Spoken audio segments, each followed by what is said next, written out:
Of course اپنی پسند سے، پیرنٹس کی پسند سے شادی والا زمانہ تو نہیں ہے یہ، اس نے کندھے اچکاتے ہوئے لاپرواہی سے کہا۔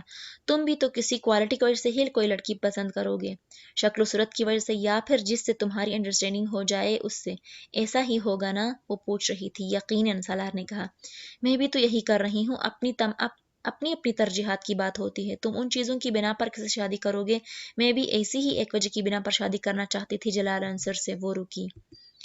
میری خواہش ہے میری شادی اس سے ہو جو حضرت محمد صلی اللہ علیہ وسلم سے مجھ سے زیادہ محبت رکھتا ہو۔ جلال انصر آپ صلی اللہ علیہ وسلم سے مجھ سے زیادہ محبت کرتا تھا، مجھے لگا مجھے اسی شخص سے شادی کرنی چاہیے۔ میں نے تم سے کہا بعض چیزوں پر اختیار نہیں ہوتا، بعض خواہشات بس ان سے چھٹکارا پانا ممکن نہیں ہوتا، اس نے افسردگی سے سر کو جھٹکتے ہوئے کہا۔